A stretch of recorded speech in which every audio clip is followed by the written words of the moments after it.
வினேஸ் class ரெண்டு சார்பாக அனைவருக்கும் வணக்கம். நம்ம இந்த வீடியோவில் என்ன பார்க்க போறோம்னா ஆசிரியர் தகுதி தேர்வு தாள் 2க்கு பயனுள்ள வகையில் சயின்ஸ் வந்து நம்ம ரிவிஷன் பண்ண போகிறோம். 6ஆம் வகுப்புலேருந்து 8ஆம் வகுப்பு வரைக்கும் இருக்கக்கூடிய அறிவியல் பாடங்களில் ஃபிசிக்ஸ், கெமிஸ்ட்ரி, பயாலஜி எல்லாம் சேர்த்து வந்து ஒரு 100 கேள்விகள் வந்து உங்களுக்கு ரிவிஷன் பர்பஸ்க்காக நம்ம கொடுத்துருக்கோம். இந்த கொஸ்டின் பேப்பருக்கான பிடிஎஃப் லிங்க் டிஸ்கிரிப்ஷனில் இருக்குது. நீங்கள் டவுன்லோட் பண்ணி டெஸ்ட்டு எழுதிட்டு அதுக்கப்புறம் உங்களுடைய ஆன்சரை செக் பண்ணுறதுக்காக இந்த வீடியோ பார்த்தீங்கன்னா கண்டிப்பாக உங்களுக்கு ரிவிஷன் பண்ண மாதிரி இருக்கும். நீங்கள் டெஸ்ட்டு எழுதாமல் வந்து அப்படியே வீடியோ பார்க்குறீங்க அப்படின்னா அந்தளவுக்கு யூஸ்ஃபுல்லாக இருக்காது. ஏன்னா நான் கொஸ்டின் சொல்கிறேன், ஆன்சர் சொல்கிறேன் அப்படின்னும் போது அது ரிவிஷன் பண்ண மாதிரி இருக்காது. ஸோ அதனால் கொஸ்டின் பேப்பருக்கான பிடிஎஃப் லிங்க் டிஸ்கிரிப்ஷனில் இருக்குது. டவுன்லோட் பண்ணி டெஸ்ட் எழுதிட்டு அதுக்கப்புறம் பாருங்கள், நிச்சயமாக உங்களுக்கு வந்து ரொம்ப யூஸ்ஃபுல்லாக இருக்கும். அதே மாதிரி ஆசிரியர் தகுதி தேர்வுக்கு பயனுள்ள வகையில் நம்ம ஏற்கனவே நிறைய வீடியோக்கள் வந்து போட்டுருவோம். அந்த எல்லா வீடியோவுமே தனியாக ஒரு பிளேலிஸ்ட்டை கிரியேட் பண்ணி நம்ம வந்து வீடியோக்கள் வந்து ஆட் பண்ணியிருக்கோம். அந்த பிளேலிஸ்ட்டுக்கான லிங்க்கும் டிஸ்கிரிப்ஷனில் கொடுக்குறோம். அதில் இருக்கக்கூடிய வீடியோக்கெல்லாம் நீங்கள் செக் பண்ணி பாருங்கள், நிச்சயமாக வந்து உங்களுக்கு ரொம்ப யூஸ்ஃபுல்லாக இருக்கும். ஓகே, முதல் கேள்வி பார்க்கலாம். அளவுகோலை பயன்படுத்தி நீளத்தை அளவிடும் போது உனது கண்ணின் நிலை டேஸாக இருக்க வேண்டும் அப்படின்றாங்க. அளவிடும் புள்ளிக்கு மேலே செங்குத்தாக இருக்க வேண்டும். அளவிடும் புள்ளிக்கு மேலே எவ்வாறு இருக்க வேண்டும்? செங்குத்தாக இருக்க வேண்டும். அப்போ தான் வந்து மெஷர்மெண்ட் வந்து கரெக்டாக வரும் இல்லையா? ஸோ இதெல்லாம் ரொம்ப எளிமையாக தான் இருக்கும். 6 to 8 என்பது கொஞ்சம் ஈஸியாக தான் இருக்கும் கேள்விகள், ரைட்டா? ஸோ செகண்ட் ஆன்சர் வந்து சரி. ரெண்டாவது கேள்வி பாருங்கள், கீழ்கண்டவற்றுள் சரியான தொடர்பினை தேர்ந்தெடு. அதாவது நம்ம ஸ்பீடு அப்படின்னா என்ன சொல்லுவோம்? ஸ்பீட்னா டிஸ்டன்ஸ் பை காலம், அதாவது டைம் அப்படின்னு சொல்லுவோம். டிஸ்டன்ஸ் பை டைம் சொல்லுவோம் இல்லையா? ஸோ அதுதான் அது. வேகம் ஈக்குவல் டு தொலைவு பை காலம், தொலைவு பை காலம். So speed is equal to distance by time அப்படின்னு சொல்லுவோம் இல்லையா? ஸோ அதுதான் அது. ஸோ செகண்ட் ஆன்சர் வந்து சரி.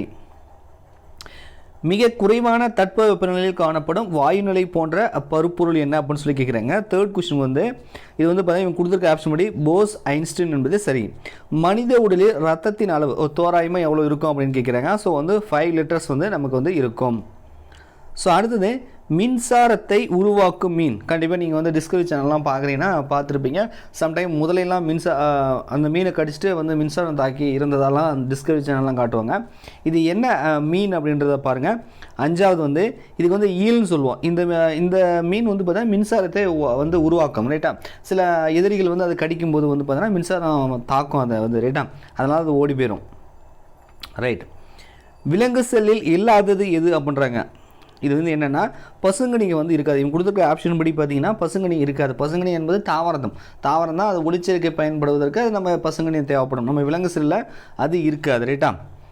சரி, அடுத்தது பிறக்கும் குழந்தைகளில் காணப்படும் எலும்புகளின் எண்ணிக்கை எத்தனைன்றாங்க. ஸோ 7th பாருங்கள், 300. மனித உடலில் மிகச்சிறிய எலும்பு எதுன்றாங்க. மனித உடலில் இருக்கக்கூடிய மிகச்சிறிய எலும்பு எதுன்றாங்க. ஸோ இது வந்து அங்கவடி அப்படின்னு சொல்லக்கூடியது, ரைட்டா? உணவு பதப்படுத்தப்படும் தொழிற்சாலையில் பயன்படும் வாயு எதுன்றாங்க. 9வது கேள்வி பாருங்கள், நைட்ரஜன். நைட்ரஜன் என்பதே இதுக்கு வந்து சரி. தைம சுரப்பி அமைந்துள்ள இடம் எதுன்றாங்க. ஸோ இது எங்கே இருக்குன்னா மார்புக்கூடு. ஸோ அடுத்தது சிறுநீரகத்தின் அடிப்படை அலகு எது அப்படின்றாங்க. சிறுநீரகத்தின் அடிப்படை அலகு எது அப்படின்றாங்க. கண்டிப்பாக உங்களுக்கு தெரிஞ்சிருக்கும், நெப்ரான். நெப்ரான் என்பது சிறுநீரகத்தின் அடிப்படை அலகு. ஸோ இது வரைக்கும் நம்ம சேனலை சப்ஸ்கிரைப் பண்ணாமல் வீடியோ பார்க்குறீங்க அப்படின்னா மறக்காமல் வீடியோக்கு கீழே இருக்கக்கூடிய அந்த ரெட் கலர் பட்டனை கிளிக் பண்ணி சப்ஸ்கிரைப் பண்ணி கொடுத்து அந்த பெல் பட்டனில் ஆல் அப்படின்றத செட் பண்ணி வச்சுக்கோங்க. அப்போ தான் நான் வீடியோ போட்டேன்னா உங்களுக்கு நோட்டிஃபிகேஷன் வரும். நிச்சயமாக அது ஆசிரியர் தகுதி தேர்வுக்கு பயனுள்ளதாக இருக்கும். அடுத்த கேள்வி, மனிதனின் ரத்த ஓட்ட மண்டலம் கடத்தும் பொருட்கள் அப்படின்றாங்க. ஸோ இது வந்து 12வது கொஸ்டின் வந்து பாருங்கள். ஸோ இது கொடுத்துருக்க அனைத்துமே பொருந்தும். அதாவது ஆக்சிஜன், சத்து பொருள், ஹார்மோன், இது எல்லாமே வந்து ரத்த ஓட்ட மண்டலத்தில் கடத்தும், ரைட்டா? ரத்தம் மூலயமா வந்து அதெல்லாம் வந்து பரவும். புவியில் நன்னீர் அளவு எவ்வளோ அப்படின்றாங்க. 13வது கொஸ்டின் பாருங்கள், 3%, ரைட்டா? 3%. உலக நீர் தினம் எப்பொழுது அனுசரிக்கப்படுகிறது அப்படின்னு சொல்லி கேட்குறாங்க. 14வது கேள்வி பாருங்கள், March 22. March 22. Elements of chemistry என்ற நூலை எழுதியவர் யார் அப்படின்றாங்க. 15வது கேள்வி பாருங்கள், லாவாட்சியர். லாவாட்சியர். வெங்காயத்தை நறுக்கும்போது கண்களில் நீர் வர காரணம் அப்படின்னு சொல்லி கேட்குறாங்க. இதுக்கு என்ன காரணமாக இருக்கும் அப்படின்னு பார்த்தீங்க அப்படின்னா புரோப்பேன் தயால் ஆக்சைடு அப்படின்னு இருக்குல்ல, எஸ் ஆக்சைடு. ஸோ இதுதான் வந்து காரணம். இந்த வாயு வந்து காற்றுல பரவி நம்ம கண்ணுக்கு வரதுனால நம்ம கண்ணில் தண்ணி வருது வெங்காயத்தை கட் பண்ணும்போது, ரைட்டா? தாவரங்களில் முதன்மை ஊட்டச்சத்துக்களில் தவறானது எது அப்படின்றாங்க. கொடுத்துருக்க ஆப்ஷன் பாருங்க, நைட்ரஜன், பாஸ்பரஸ், ஹைட்ரஜன், பொட்டாசியம் அப்படின்னு சொல்லி கொடுத்துருக்காங்க. ஸோ இதில் வந்து ஹைட்ரஜன் தவிர மற்ற எல்லாமே வந்து என்னது முதன்மையான ஊட்டச்சத்து தாவரத்துக்கு, ரைட்டா? சிமெண்ட்டை கண்டுபிடித்தவர் யார் அப்படின்றாங்க. 18வது கேள்வி பாருங்கள். ஸோ ஆஸ்பினின் வில்லியம், ரைட்டா? முதல் ஆப்ஷன் ஆஸ்பினின் வில்லியம். பீனால் என்பது என்ன பண்ணுறாங்க. பீனால் என்பது வந்து பார்த்தீங்கன்னா 19வது வந்து அது வந்து கார்பாலிக் அமிலம். ரைட்டா? ஸோ அடுத்தது இந்தியாவின் தேசிய மரம் எது அப்படின்னு கேட்குறாங்க. 20வது பாருங்க ஆலமரம். ஆலமரம் என்பது நம்ம இந்தியாவின் தேசிய மரம். நம்ம தமிழகத்துக்கு வந்து பனைமரம் நம்ம சொல்கிற மாதிரி நம்ம தேசியன்னு வரும்போது ஆலமரம். உலக உணவு தினம் எப்பொழுது அனுசரிக்கப்படுகிறது? 21வது கேள்வி பாருங்கள். அக்டோபர் 16. அக்டோபர் 16. கீழ்கண்டவற்றுள் வேறுபட்டது எது அப்படின்றாங்க. 22வது பாருங்கள். இவங்க கொடுத்துருக்க இந்த பீட்ரூட்டு, கேரட்டு, முள்ளங்கி இதெல்லாம் பார்த்திங்கன்னா அந்த நிலத்துக்கு கீழே வந்து நமக்கு வந்து கிழங்கு வகையாக வரும், வேர்லேருந்து வரும். இந்த முட்டைக்கோஸ் என்பது வந்து இலை அமைப்பை கொண்டது. ரைட்டா? ஸோ இந்த இலை தான் வந்து அப்படி முட்டைக்கோஸாக மாறுது.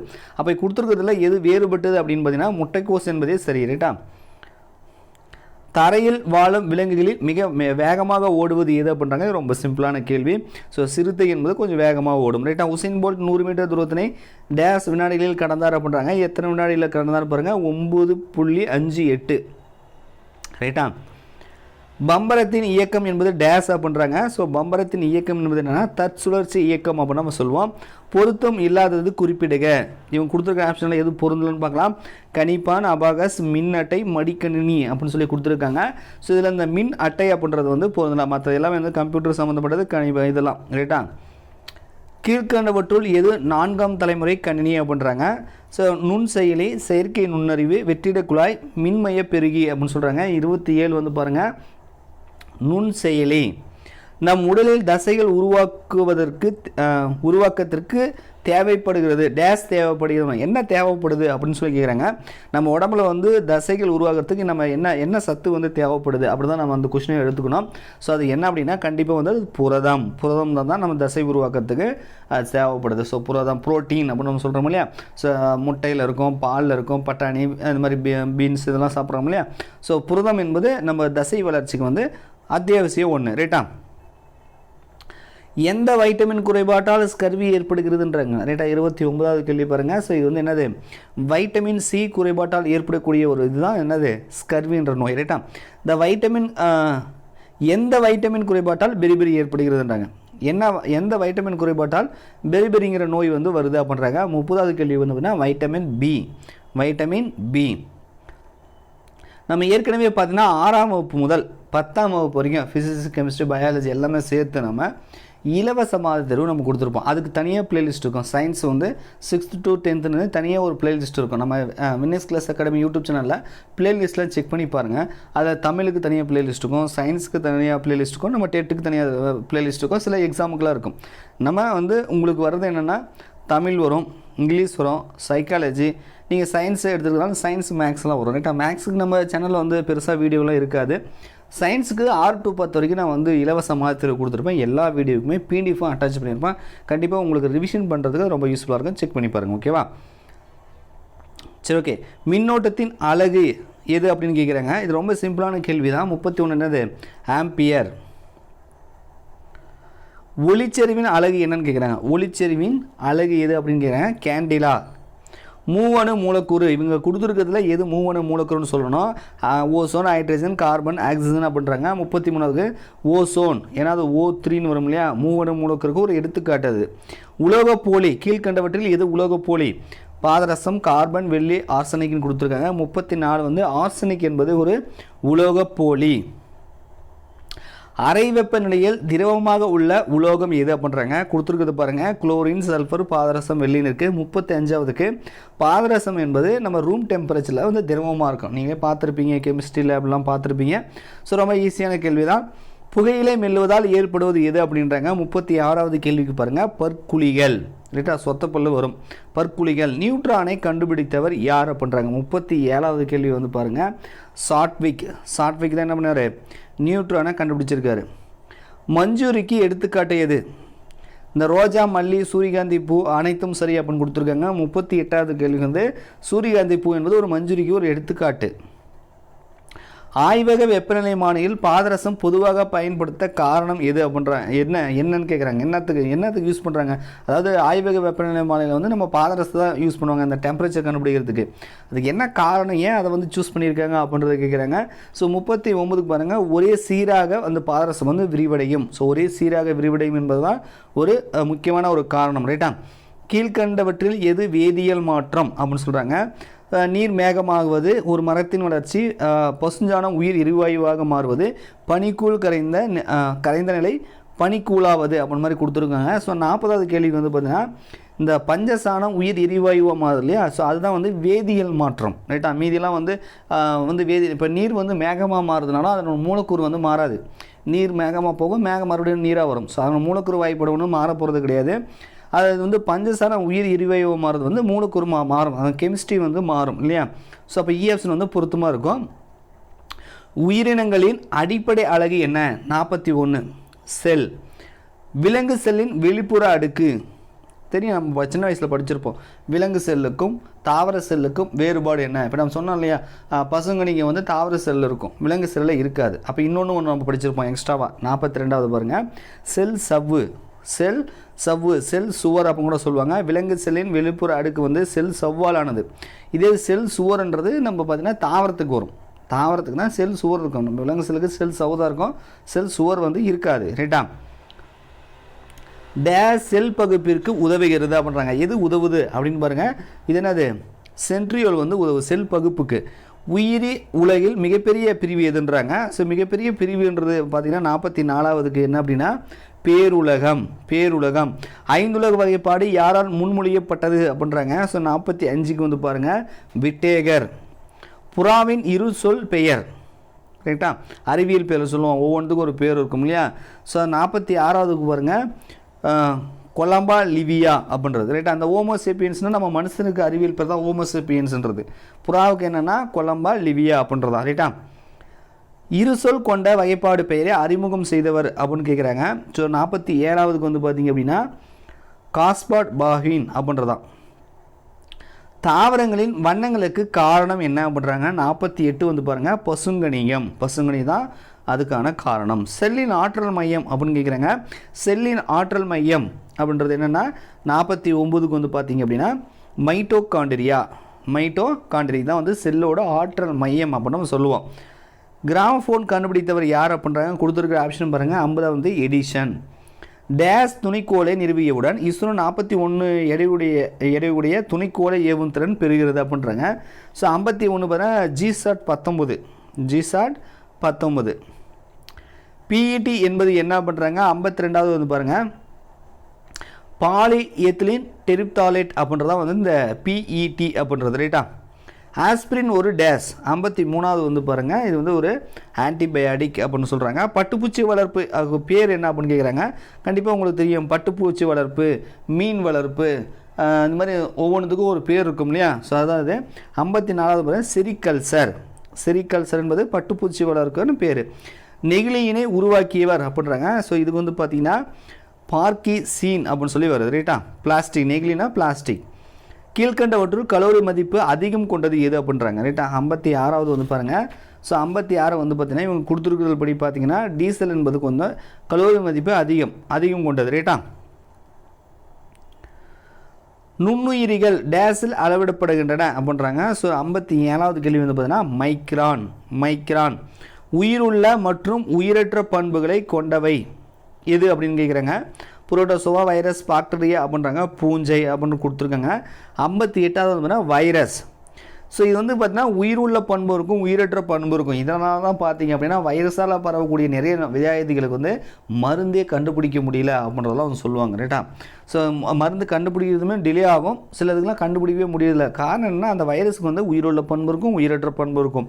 ஸோ அதனால தான் கண்டுபிடிக்க முடியல அப்படின்றதெல்லாம் வந்து சொல்கிறாங்க. ரைட்டா, ரைட். பூஞ்சை பற்றிய பாடப்பிரிவு 59 பாருங்கள். ஸோ 59 என்னது? மைக்காலஜி. மண்ணில் தனித்து வாழும் பாக்டீரியான்றாங்க. 60 வந்து பாருங்கள் நாஸ்டாக். உண்ணத்தகுந்த காளானில் 1008 வகை இருக்குது. சில நேரம் விஷக்காளான் எல்லாத்தையுமே பிடிச்சி நம்ம வந்து சமைக்க முடியாது. நம்ம வில்லேஜில் இருக்கிறவங்களாம் கண்டிப்பாக தெரியும். உண்ணத்தகுந்த காளான் பார்த்தோன்னே கண்டுபிடிச்சிருவாங்க, நல்லா பிரைட்டாக வெள்ளையாக இருக்கும். ரைட்டா, சரி, அதுக்கு என்ன பேருன்றாங்க. 61 பாருங்கள் அகாரிக்கஸ். இரு சொற்பெயரிடும் முறை முதலில் அறிமுகப்படுத்தப்பட்ட ஆண்டு எது அப்படின்னு கேட்குறாங்க. ஸோ 62வது கேள்விக்கு வந்து பார்த்திங்க அப்படின்னா 1623 அப்படின்றது கொடுத்துருக்காங்க. ரைட்டா, கரும்பில் உருவாகும் பூஞ்சை நோய்க்கு என்ன பேர்? 63வது வந்து பாருங்கள் வெண்துரு நோயின்னு சொல்லுவாங்க. வெண்துரு நோய் கரும்பில் பார்த்தாலே உங்களுக்கு தெரிஞ்சிருக்கும். வளிமண்டல நைட்ரஜனை நிலைநிறுத்துவதில் முக்கியத்துவம் வாய்ந்தது எது? வளிமண்டல நைட்ரஜனை நிலைநிறுத்த முக்கியத்துவம் வாய்ந்தது கொடுத்துருக்க ஆப்ஷன் பாருங்கள், பார்த்தீங்கன்னா கண்டுபிடிச்சிருவீங்க.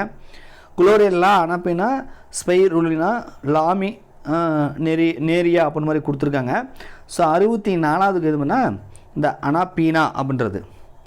மனிதனின் மார்பு எலும்புகள் எத்தனை அப்படின்னு கேட்குறாங்க. ரைட்டா? ஸோ நெஞ்சு எலும்புன்னு சொல்கிறோம் இல்லையா, அதாவது 65 பார்த்தீங்கன்னா 12. மழைக்காலங்களில் வளர்க்கப்படும் பயிர்கள் டேஸ் பயிர்கள் நம்ம மழைக்காலங்களில் வளர்ப்போம், மழை இல்லாத காலங்கள்லேயும் நம்ம ஒரு சில பயிர்கள் வரும், அதுக்கெலாம் ஒரு பேர் இருக்குது. ரைட்டா? 66வது வந்து பாருங்கள் காரிப். டேஸ் உற்பத்தியில் இந்தியா உலகிலேயே முதலிடத்து உள்ளது. இங்கே கொடுத்துருக்கிறத பார்க்கணும். ரைட்டா? கோதுமை நிறைய இதில் நம்ம உலகத்தில் ஃபஸ்ட்டு இருப்போம், சில இதெல்லாம் சீனா ஃபஸ்ட்டு இருப்போம், நம்ம வந்து செகண்ட் இருப்போம். இவங்க கொடுத்துருக்கிறத பார்க்கலாம். கோதுமை மற்றும் அரிசி, நெல் மற்றும் மைதா, பருத்தி மற்றும் சணல், வாழை மற்றும் மாங்கனின்னு போட்டிருக்காங்க. 67 வந்து பார்த்திங்கன்னா இந்த வாழை மற்றும் மாங்கனியில் நம்ம வந்து ஃபஸ்ட்டில் இருக்கிறோம். ரைட்டா? இந்திய உணவுக் கழகம் FCI ஏற்படுத்தப்பட்டது எங்கே அப்படின்னு கேட்குறாங்க. எங்கே வந்து அந்த இது இருக்குது அப்படின்னு கேட்குறாங்க. ஸோ 68 வந்து பார்த்திங்கன்னா இது வந்து சென்னையில் இருக்குது. 68க்கு வந்து பாருங்கள் சென்னையில் இருக்குது. ரைட்டா? தலக்கோலத்தின் SI அலகு என்னன்றாங்க. 69 வந்து பாருங்கள் என்னது? ரேடியன். இதயம் தோராயமாக ஒரு நிமிடத்தில் எத்தனை முறை துடிக்கிறது? தோராயமாக ஆவரேஜ். ரைட்டா? ஏன்னா ஒவ்வொரு மனுஷனுக்கும் 1-2 முன்ன பின்ன இருக்கும். ஸோ தோராயமாக கேட்குறாங்க. 70வது கேள்விக்கு பார்த்தீங்கன்னா 75. சில பேருக்கு வந்து 74, 73 கூட வரலாம். ரைட்டா? ஸோ அந்த ஆவரேஜ் தான் கேட்குறாங்க. ஒரு பொருள் இயங்கும் திசைக்கு எதிரான விசையை செலுத்தினா அப்பொருள் இயக்கமானது என்னன்றாங்க. ஒரு பொருள் இயங்கும் திசைக்கு எதிராக ஒரு பொருள் ஒரு பக்கம் போயிட்டு இருக்குன்னா அதுக்கு ஆப்போசிட்டாக நம்ம ஒரு விசையை செலுத்தினா என்ன நடக்கும் அப்படின்னு கேட்குறாங்க. 71க்கு அது வந்து வேறு திசையில் இயங்கும். அழுத்தத்தின் அலகு என்ன?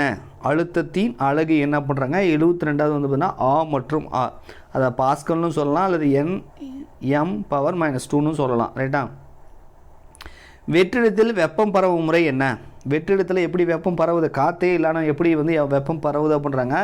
73 வந்து வெப்ப கதிர்வீச்சு. ஸோ இந்த முறையில் தான் பார்த்தீங்கன்னா நம்ம வெற்றிடம், நம்ம பூமியை சுற்றி காற்று இருக்குது, அதுக்கு மேலே காற்றே இல்லை, ஆனால் சூரியனிலேருந்து நம்மக்கிட்ட என்ன வருது? வெப்பம் வருது. ஸோ அப்போ காற்று இல்லாத இடத்துல எப்படி வந்து நம்ம பூமியை நோக்கி வெப்பம் வருது அப்படின்றதெல்லாம் நமக்கு தெரிஞ்ச விஷயம் இல்லையா? ஸோ வெப்ப கதிர்வீச்சு முறையில் தான் அதெல்லாம் வருது. பாஸ்கல் விதி இதில் பயன்படுகிறது. இவங்க கொடுத்துருக்க ஆப்ஷனுடைய பாஸ்கல் விதி எங்கே பயன்படுத்துகிறாங்கன்னு பார்க்கணும். நீரில் உயர்த்தி தடை செலுத்தி அழுத்தப்பட்ட பொதி மேற்கண்ட அனைத்தும் அப்படின்னு கொடுத்துருக்காங்க. 74 பாருங்க மேற்கண்ட அனைத்தும். இதில் எல்லாத்துலேயுமே பாஸ்கல் விதியை யூஸ் பண்ணுவாங்க. ரைட்டா? அந்த லாவை யூஸ் பண்ணி தான் இதில் செயல்படுது. மேற்கண்ட அனைத்தும் கீழ்கண்டவற்றுள் எது அதிக பாகுநிலை உடையது அப்படின்னு கேட்குறாங்க. 75 வந்து பாருங்கள் கிரீஸ் என்பது அதிக பாகுநிலை உடையது. வாகனங்கள் பின்காட்சி ஆடியாக பயன்படும் ஆடி எது? பின்காட்சி பின்னாடி வர வண்டி நம்ம பார்க்குறதுக்கு என்ன யூஸ் பண்ணுறோம் அப்படின்றதான் இது. 76 பாருங்கள் குவி ஆடி. பொருள் அளவும் பிம்பத்தின் அளவும் சமமாக இருந்தால் பொருள் வைக்கப்பட்டுள்ள இடம் அப்படின்றாங்க. ஸோ 77க்கு வந்து பாருங்கள் சீயில். வாகனங்கள் பழுது பார்க்கும் பணிமனைகள் வாகனங்களை உயர்த்த பயன்படும் விதி. நீங்களே தெரியும். ஸோ காரு லாரிலாம் வந்து க்ளீன் பண்ணுறாங்க, ரிப்பேர் பண்ணுறாங்கன்னா அந்த இடத்துல ஒரு இது வச்சுருப்பாங்க, அது வண்டியை தூக்குற மாதிரி. ரைட்டா? அதுதான் என்ன வச்சுருக்குன்னு கேட்குறாங்க. 70 அதுவும் பாஸ்கல் விதி தான். ரைட்டா? பாஸ்கல் விதி தான். வெற்றிட குடுவையை கண்டுபிடித்தவர் யார் அப்படின்றாங்க. 79 வந்து பாருங்கள் ஜேம்ஸ் திவார். மீயொலின்னு சொல்லுவோம் இல்லையா, குற்றொலி மீயொலி அதெல்லாம் நம்ம சொல்லுவோம். ஸோ 80க்கு பாருங்கள். ஸோ மீயொலின்றது கிட்டத்தட்ட பார்த்தீங்க அப்படின்னா 20,000 ஹெர்ட்ஸுக்கு மேலே போகுது அப்படின்னா அது மீயொலின்னு சொல்லுவோம். ரைட்டா? 800 ஆண்டுகளுக்கு முன்பே ராக்கெட்டை பயன்படுத்தியவர் யார் அப்படின்றாங்க. 81 பாருங்கள் சீனர்கள் பயன்படுத்தி தான் சொல்கிறாங்க. ரைட்டா? சந்திராயன் 1 திட்ட இயக்குனர் அப்படின்றாங்க. இதெல்லாம் வந்து பழசு, இதெல்லாம் வந்து கரண்ட் அஃபேர்ஸ் கொஷின் கிடையாது, புக்கில் இருக்கிறது. ரைட்டா? ஸோ இந்த கொஷின்லாம் விட்டுடுங்க. ஏன்னா வந்து புக்கில் அப்போ அந்த வருடம் வந்து மென்ஷன் பண்ணியிருக்கணும். ரைட்டா? ஸோ இப்போ வந்து மாறிட்டாங்க நினைக்கிறேன். ஸோ அதெல்லாம் விட்டுடுங்க. பட் இருந்தாலும் புக்கில் இருந்து நம்ம ஒரு டைம் சொல்லிடலாம். ஓகேவா? மயில்சாமி அண்ணாதுரை. ஸோ இப்போ கரண்டில் யார் இருக்காங்கன்னு தெரிஞ்சது அப்படின்னா கமெண்ட்ஸில் மறக்காமல் கமெண்ட் பண்ணுங்கள். ரைட்டா? கேரளா சார்ந்தவர் டக்குன்னு எனக்கு பேர் வரல. ரைட்டா? மின் உருகி என்பது டேஸ் அப்படின்றாங்க. 83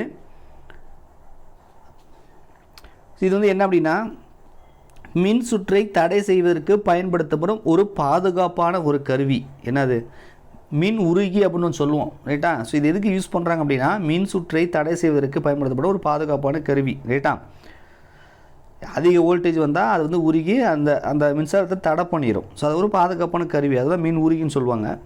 ஒளி அலைகள் எதில் வேகமாக பரவுகின்றன? ஒளி அலைகள் எதில் வேகமாக பரவுகின்றன அப்படின்றாங்க. 84வது வந்து பாருங்கள், உலோகங்கள். உலோகங்கள், ரைட்டா? ஒளி அலைகள் இவங்க கொடுத்துருக்கிறதுல காற்று, வெற்றிடம், திரவங்கள். திடப்பொருள், அதாவது திடப்பொருளில் தான் வந்து பார்த்தீங்கன்னா ஒளி கொஞ்சம் வேகமாக பரவும், அதுதான் உலோகங்கள் அப்படின்றாங்க, ரைட்டா? தனிமங்களை படங்களை கொண்டு குறித்தவர் அப்படின்றாங்க. பாருங்கள், Dalton, Lavoisier, Newton, J Thomson இருக்குது. ஸோ 85 வந்து பார்த்தீங்கன்னா டால்டன்.